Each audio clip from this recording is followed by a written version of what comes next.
Hey there, I'm Jill Griffin, and this is the Career Refresh Podcast.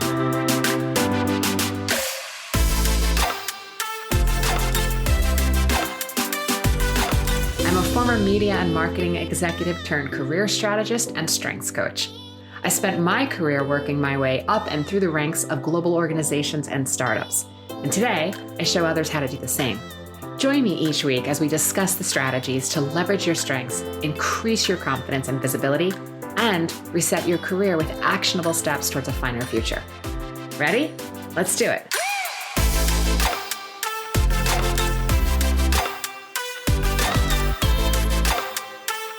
Hey friends, welcome back. Okay, this week I want to talk about your boss. I want to talk about how to manage up, why managing up is so important, and how to create career success because you learn how to manage up well. We need our bosses so that we're in the know.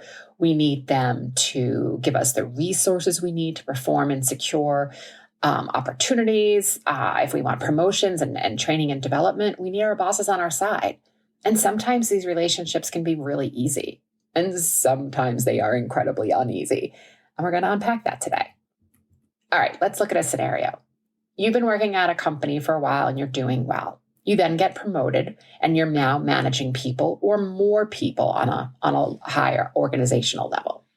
What I see happen so often is two things. Either one, you got promoted and suddenly it feels like you work for a completely different company because your own thoughts are coming to the table and you're working with new people. So the two of those scenarios is making it feel like it's your first day on the job. Or the other thing that happens, which is that nothing has changed except your title and hopefully your bank account. And you're like, wait, I got promoted, but what's going on here?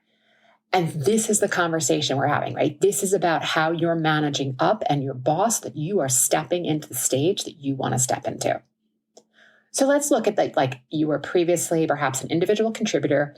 And as an IC, that position may not have prepared you for management or the managing of others. You got promoted because you were a high performer, and you may not have had to think about how to motivate a team. Or you're now not clear in the delineation between your role as a manager and what you should be doing, and then your previous role as an independent contributor, which you did so well. And I've seen this challenge grow with remote working because suddenly you're a new manager or you're managing new people and you don't see anyone beyond the Zoom meeting or the Microsoft Teams, right? You're not around them anymore. And the former like hall monitor approach that so many corporations have done is quickly coming to a head as more and more remote work looks like it's going to stay that way. I recently saw a 60 Minutes episode in which a senior leader at LinkedIn said that before the pandemic, 1 in 67 jobs was remote. Now it's 1 in 7. So if we're looking at these numbers, this isn't changing. So we have to look at the way we're managing people and especially our boss. And so often the concept of managing becomes a title and not a discipline. The unfortunate reality in many workplaces is that management is about taking the credit or placing blame rather than managing and motivating people. So this is just your public service announcement to not be that person. And it's important to remember that while it's going to be nuanced in your organization, your role as a manager or leader is to create capacity for others. It's not to do the same work as them. It's not to do work or behaviors that micromanage them. That's only going to create resentment and tension because no one wants a helicopter parent.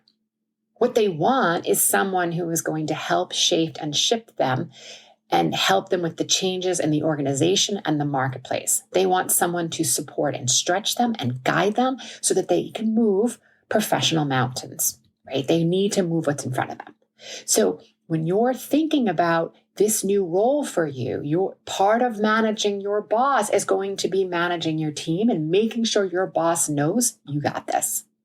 You want the same things from your boss, right? When it comes down to your new boss, my question to you is how do you view them? Are you viewing them as a coach, as an evaluator, or as a judge? And this can feel really confusing and may even feel a little threatening, right? Your boss can be a tremendous help and inspiration. But in order to get that help, in order for you to grow in your role, you may have to reveal some of your shortcomings. And if you're thinking, okay, if I do, they're going to interpret my weaknesses as faults, and then they may try to micromanage me or performance plan me, and they're going to want me to improve my weaknesses. And if you've been listening for a while, you know how I feel about all of this, right? A weakness never becomes a strength. And then I find that when we lead with strength-based concepts, like saying to our boss and to leadership, you know what, this is when you get the best out of me. And then you let them know how you work best so you can deliver the highest quality value and results. And similarly, let them know when you're not at your best so that you're not defining a weakness per se, but instead you're letting the boss know how you work and what you're willing to do to improve upon that. And honestly, I find the easiest way to solve for this weakness question is to just do a Gallup Clifton Strengths 34 assessment. You can buy it directly on their site or work with a coach like myself. It's about $50. The reason why I am a certified strength coach is that I take my clients through this assessment, and because it gives you language beyond your strengths and helps you explain your blind spots. You can choose what you want to convey and how you want to convey it. Just again, know that strengths and weaknesses are not opposites. One does not become the other. Working on a weakness doesn't make it a strength. You might have some improvement. You might get 1% better. But by definition, it's never going to become a strength. The other thing that I suggest is figuring out your boss's strength. And if you are a strength-based culture, then knowing what their Gallup strengths are is going to help. So then you have a commonality of language and you know where they are in their flow and when they're in their excellence, and they'll know yours. But if you're not a strength-based culture, it's okay. You just need to ask them and strategically watch them, see when they're in the flow. When does their excellence show up? When does their face light up? When do they seem most content at work? I'm going to guess they're in their strengths. When we are viewing our new boss through the lens of, are they a friend or foe? This may lead you to find yourself striving to feel capable and in control, but in reality, you're really viewing your boss as a threat. So you might even now be more confused because just a few months ago, you were promoted and you felt like you were a real asset within the organization, feeling like you were on top of the world. And now you're in a completely different situation and you don't see what happened. And I'm going to tell you what happened is your thoughts.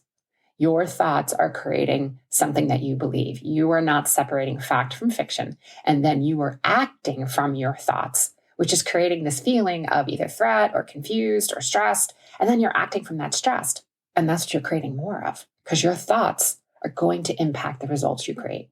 So when you're operating under a long haul mindset that bosses are authority or threat, and then you can pretty much assure yourself it's going to be hard to deliver long term.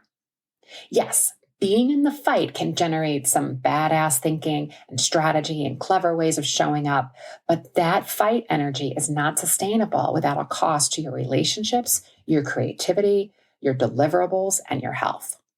So what do? Well, first, don't judge and categorize your bosses and thinking that they are either all judge or all evaluator. This is a variation on all or nothing thinking, and we know that people are messy and nuanced. None of us is always anything. Next, I want you to reflect on your history. Do you ever hear the expression, if it's hysterical, it's historical? Yeah. So get clear on your thoughts around authority. Are you dragging your own baggage into this situation? Have you felt this sort of icky way about a boss before? Do you constantly bend yourself into a pretzel to get approval for your boss and that you seek validation from them in order to feel good about yourself? Do you find yourself in unquestioning compliance? Or are you always resisting? Reflect on your history here and make notes of the feelings that you've created and the thoughts you have about previous bosses. And don't presume that your boss is always going to be the same. You're not always the same.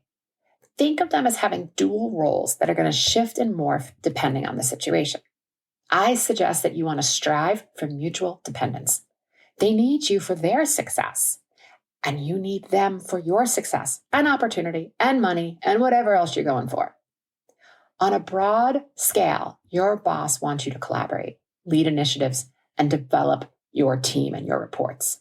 They want you to stay current. They want you to be a cross athlete. They want you to drive your own growth. And if you want to see how they will operate, you could test their willingness to provide support on something less risky.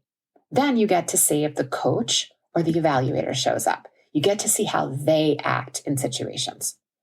Find out what's important to them. Is it strategy, strategic planning, decisiveness, collaboration, building consensus, developing and displaying these skills in a collaborative way with others? You may also want to showcase that you have a unique skill that the department needs to be successful. Just make sure you position yourself as an ally and not a threat. I've seen many people weaponize and withhold their excellence until the bosses and leadership are almost genuflecting. And sure, that may work in the short term, but now you're just the dick of the department. So if you do that, good luck with your future relationships. For the most part, your ability to perform is going to be a key factor in creating a solid relationship with your boss. Yeah, your results are important, but also, are you being supportive of them, your peers, your direct reports? Are you keeping your boss and other key stakeholders informed? This goes for people at all levels. Be generous and assume that everyone has the best intentions, because you may need that grace one day, and the faster you extend it to others, the faster you'll build mutually generative relationships. Okay, the boss's boss. Depending on your organization, this is the person who ultimately approves your raise, your professional development, your changes in your roles and responsibilities, and they're going to have a broad perspective on the organization and what's in the pipeline. So how do you get to know them? Here's a couple of different ways that you, again, have to apply based on your specific situation. 1, stay in the know. If you are meeting with her, make sure you know what's going on within the organization, the industry, and you're up on the latest trade news. This may provide very fertile ground for a chat, a very casual conversation. I know we're not all in elevators these days, but that's often when you bump into senior leadership, right? You're finding them in the hallway, you're finding them in elevators. And again, if we're not in the office and we're in a remote situation, then there are times before and after the Teams meeting that you may be able to chat with leadership. Or if you think about it, if the boss, if he's had a public achievement, send him an email and congratulate him. I mean, I know it sounds so basic and simple, but we're all human and it's nice to be recognized. Another idea is you can reach out to her. But if you do, make sure you mention your current boss's name so that she doesn't think you're jumping the box. Tell your boss you're going to email her, but you're not asking for permission. You're just providing air cover to your boss. What you say, you could ask about industry organizations you're considering joining. And if she's part of any of them, you can think about professional development courses. And again, that you're considering taking. And again, it's all about reaching out, providing some insight, asking maybe some questions. You might even invite her to an industry event or talk online that you're attending. Okay, friends, you've got this. You can step into this role by managing your mind, getting clear on your own strengths, and being a really good partner to your boss. Okay, friends, before I go, I want to talk to you about a new group coaching program I am launching. It's a bit of a career wake-up call. It's the one that you've been waiting for. It's where you go from wondering, is this all there is? To knowing and owning your genius and designing your own career trajectory. You're going to develop confidence you need to secure a future job that reflects not just your talents, but who you are. So let me ask you, have you ever experienced anything of the following? Do you find yourself like job hopping or constantly looking on LinkedIn or other services for a new job and like hoping the next one will be the job that you'll finally be seen, valued, and promoted for your talents? Are you struggling to understand why you are secretly miserable in your job that on paper looks great and checks all the boxes? Are you feeling ungrateful because none of the opportunities you've been given seems to fill this like huge career-shaped hole? And you are always left wondering, is this it? Are you frustrated because you can't figure out how to show up with executive presence, form higher level relationships you need, and speak eloquently and be heard? Then, my friend, you have what I call the corporate identity crisis. But here's the good news. On the other side of every good crisis is clarity, direction, and the possibility for a totally different life, and in this case, career. I've helped hundreds of clients amplify their strengths, increase their visibility, create their career narrative, and design a bigger and brighter future using my proven tools and framework.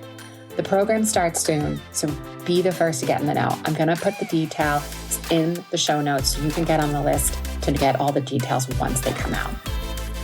All right, my friends, have a beautiful week, and I'll see you next time. Thanks for listening to the Career Refresh podcast. If you're enjoying this podcast and you want more career and mindset tips, get on my email list by going to jillgriffincoaching.com. I'll also put that link in the show notes. But before you go, please rate and review this podcast as it helps me get the word out to people everywhere so they can also thrive in the workplace. I'll see you next time.